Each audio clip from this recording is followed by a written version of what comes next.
بسم الله الرحمن الرحيم، والصلاة والسلام على خاتم الأنبياء والمرسلين. تحية طيبة للجميع أينما كنتم، فأهلا بكم، أهلا بمتتبعي قناة وصفات فتحية بنت علي. فيديو اليوم إن شاء الله غادي نهيئ واحد الوصفة جد فعالة للصحة. مكوناتها طبيعية 100%. كل عنصر له فوائد كثيرة على جسم الإنسان. هذه المقادير هي الليمون يعني الحامض، والثوم وما أدراك ما الثوم، ثم العسل، بالأحرى إذا كان العسل حر فهو أحسن، وزيت الزيتون التي في غنى عن شرح فوائدها وخصائصها الفعالة. إذن 4 مقادير أو 4 عناصر، ونحتاج قليلا من الماء. إذن هيا نتابع الطريقة. هذه المقادير تساعدنا في شفاء السعال والزكام. وصفة جد فعالة.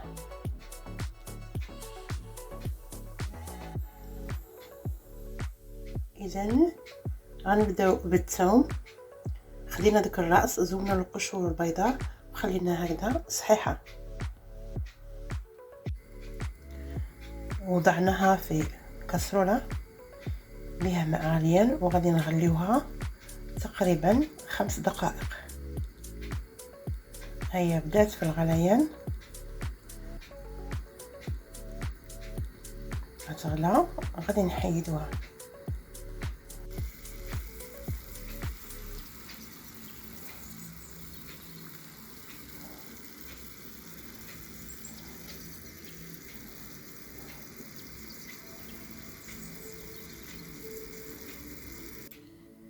هنا ملي تسلق لنا الثوم غادي نزولوه هكذا. هاد الماء هذا ما غنضيعوهش ان شاء الله، ماء الثوم مفيد بزاف. هاد الماء هذا غنضع فيه حبات من القرنفل، وغادي نخليوه يغلو. ملي غادي يغلو ان شاء الله غنصفيوه ونضوعوه في بخار، ونبقاو نعملو فراغات الراس. راه رائع بزاف، ما يبقاش فيه ريحه ديال الثوم نهائيا، غترجع تصبح فيه ديك الرائحه ديال القرنفل، وكلنا كنعرفوا فوائد القرنفل والثوم. نخليوه يغلى، من بعد غنشوفوا كيفاش غادي يصير اللون ديالو. اذا بعد ما قشرنا ديك الثوم، قشرناها اللي سلقنا، غادي نزيدو عليها 2 العصير ديال الليمون فهمتي اللي عصرناهم. لاحظوا معايا شحال عطاتني هاد المقادير هادو، وفعلا ما غتجيش حامضه بزاف. الليمون والثوم، بالاضافه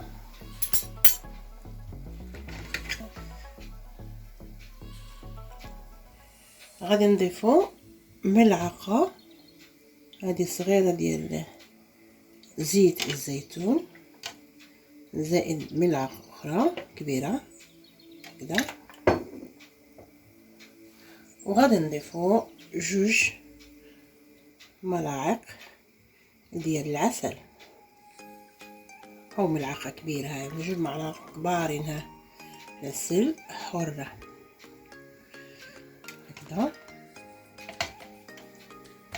اذا عملنا الثوم مسلوق، عصير الليمون والعسل وزيت الزيتون المباركه. هاد الاثناء غادي نطحنوهم.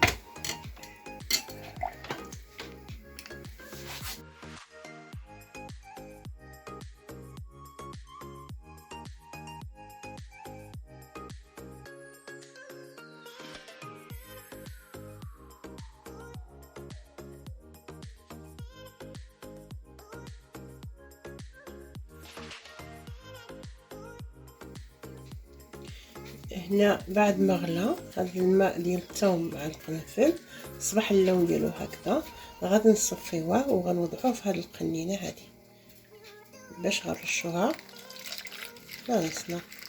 راه مفيده لتساقط الشعر، للفراغات اللي كتوجد في الشعر، مفيده بزاف. هنايا بعد ما طحنا هاد العناصر مع بعضها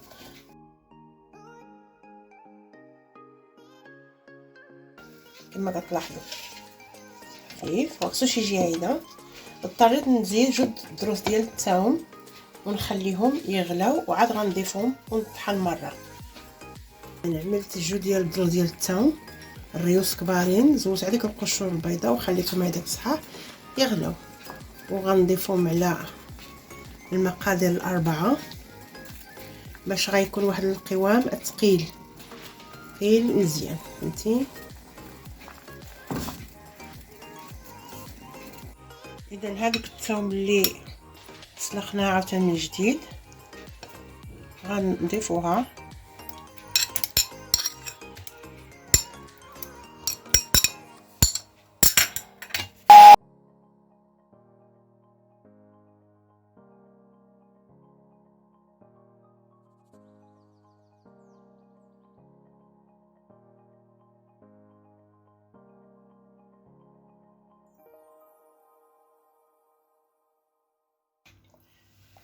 لان كما كنلاحظوا القوام ديالو ثقال شويه. غنخليوه على هذا المنوال هذا لان باقي غيزيد يتقل من نخليوه في الثلاجه. شوف ما فيه لا ريحه ثوم ولا ريحه الحامض، غيجي غزال. وهكذا احبائي الكرام، كنقول لكم الى عجبكم الفيديو تفضلا منكم وليس امرا ان تضغطوا على زر الاشتراك وزر اللايك لتعم الفائده وحتى يصلكم كل جديد ايضا مشكورا باذن الله. لكن قبل ذلك نوضح لكم او نوريكم كيفاش جات هذه الوصفه الفعاله الرائعه الطبيعيه. واخا فيها 3 ديال الثوم جاب هذا القوام هذا معايا. ما تقولوش غادي يجيب رائحه الثوم ابدا او رائحه الحموضه ديال الليمون، رائع كيجي بزاف بزاف. كنتمنى الا ذقتوها ولا عملتوها تجاوبوني في التعليقات كيفاش جاكم. وصفه فعاله للزكام والسعال، رائعه رائعه رائعه، يبغيوها الكبار قبل الصغار. هذه دائما كنعملها للعيال في الايام البرد، الايام اللي كيكون الانسان ديك السعله الحرجه كثره بالليل. كنعرفوا بان السعله كتحرج بالليل، وهذه تكون عندنا للدار دائما. نوضعوها في الثلاجه كتصبر تقريبا اسبوع ما يوقع على والو. نغطيوها نحشوها في الثلاجه.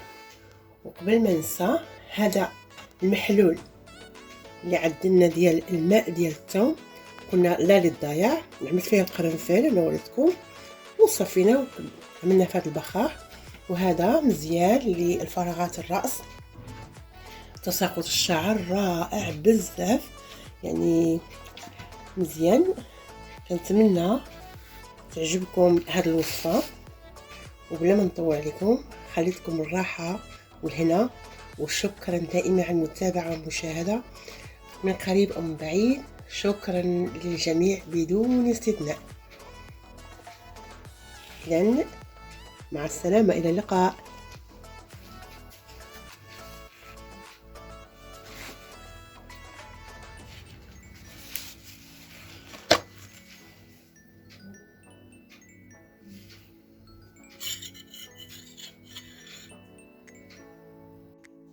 إذا هذه الوصفة اللي عملنا اليوم وصفة فعالة وطبيعية، يعني لا خوف منها نظرا للعناصر اللي فيها، يعني ليمون وحامض وثوم وعسل. يمكننا ناخذ غير ملعقة منها الصباح أو بالليل أو وقت الغداء، أي وقت، ماشي نتقيدوا بالأوقات. ملعقة منها لا أكثر. فهمتي؟ هذا رائعه بزاف ونحتفظوا بها كما نقول في الثلاجه. صدقوني كيجي عجيب كانه مذاق الموز. فهمتي؟ مذاق الموز بالضبط. رائع جدا. نتمنى تعملوها في بيتكم دائما. نحتفظ بها أثناء وقت الزكام والسعلة كذلك.